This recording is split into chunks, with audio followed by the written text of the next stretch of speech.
Current era में अगर आपको इंटरनेशनल क्रिकेट में एज अ टीम कामयाब होना है तो आपके पास अच्छी बेंच स्ट्रेंथ होना बहुत ज्यादा जरूरी है। एंड आई पर्सनली बिलीव इस करंट एज में टीम इंडिया से बेहतर बेंच स्ट्रेंथ किसी टीम के पास नहीं है। आप एक लम्हे के लिए इमेजिन करें कि इंडिया की तरफ से T20I सीरीज में जसप्रीत बुमराह और मोहम्मद सिराज मौजूद नहीं है, लेकिन उनकी एब्सेंस में भी इंडिया का फास्ट बॉलिंग यूनिट बहुत स्ट्रांग दिखाई दे रहा है, जहां मोहम्मद शमी, अर्शदीप सिंह और हर्षित राणा इंडिया की T20I टीम में मौजूद हैं। फिर इंडिया के अगर आप स्पिन बॉलिंग अटैक की बात करें तो ना तो कुलदीप यादव उनके पास हैं, ना रविंद्र जडेजा और ना रविचंद्रन अश्विन। इन तीनों टॉप स्पिनर्स की एब्सेंस में भी इंडिया के पास अब रवि बिश्नोई और वरुण चक्रवर्ती, उनके साथ अक्षर पटेल जैसे नाम मौजूद हैं जो इंडिया के स्पिन बॉलिंग अटैक को डोमिनेट करते हैं। अब यह दुनिया की बड़ी टीम्स की निशानी होती है कि अगर आपके कुछ प्लेयर्स इंजर्ड हैं या वो रिटायर हो गए हैं या वो फिर उनका फॉर्मेट तब्दील हो गया है, आप उनकी एब्सेंस में, उनके जाने से पहले उनका बैकअप तैयार करें। और इंडिया ने एग्जैक्ट यही काम किया है अपनी T20I टीम के लिए। अब हमने स्पिनर्स और फास्ट बॉलर्स की बात तो कर ली, अब टीम इंडिया की बैटिंग की तरफ आ जाएं।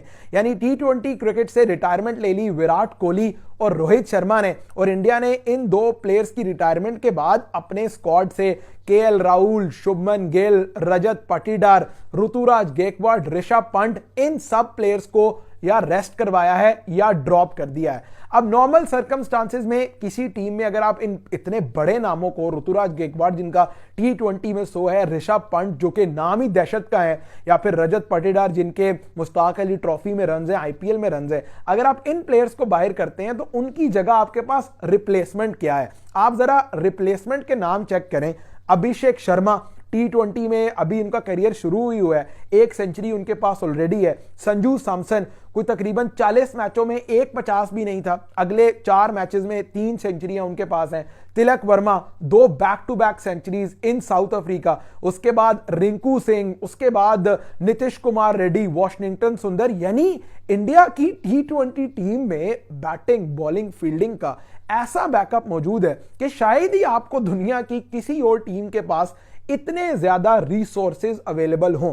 अब सवाल यह है कि रिसोर्सेज बनाए कैसे जाते हैं। मैं आपको एग्जांपल देता हूं पाकिस्तान क्रिकेट की। ऑब्वियसली मैं पाकिस्तान क्रिकेट का कोई लगभग 19 साल से 2005-06 से पाकिस्तान क्रिकेट का फॉलोअर भी रहा हूं, पाकिस्तान क्रिकेट का चाहने वाला भी रहा हूं, लिखा भी बहुत है, मैचेस भी बहुत देखे हैं, लोगों से डिस्कशन भी बहुत की है।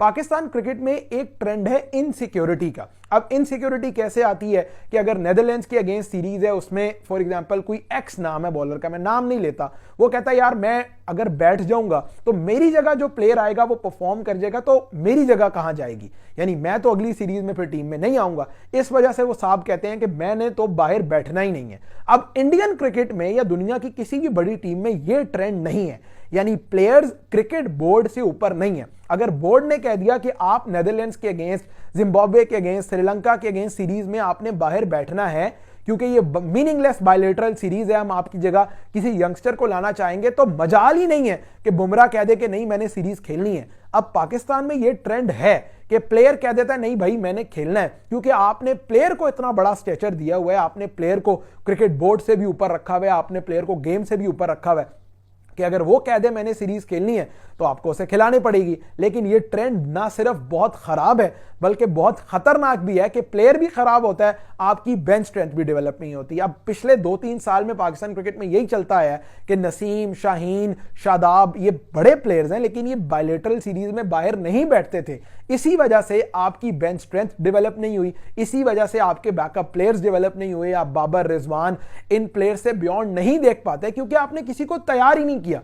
और दूसरी जानिब आप इंडिया देख लें कि इंडिया विराट, रोहित, जसप्रीत बुमराह, इन प्लेयर्स को मीनिंगलेस इस तरह की सीरीज में नहीं चांस देता, रादर देन उनकी जगह अभिषेक शर्मा आ गए या फिर तिलक वर्मा आ गए या सूर्या कुमार यादव या इस तरह प्लेयर्स इंडिया ने डेवलप किए। और अब वो जो है अगर रोहित और विराट चले भी गए, अगर जडेजा चले भी गए तो इंडिया के लिए कोई मुश्किल नहीं है भाई, उनके पास इतना बैकअप पड़ा हुआ है, उनके पास spinners, fast bowlers, hitters, allrounders, उनके पास सब प्लेयर्स का इतना बैकअप है कि उन्हें अब किसी चीज की टेंशन नहीं है।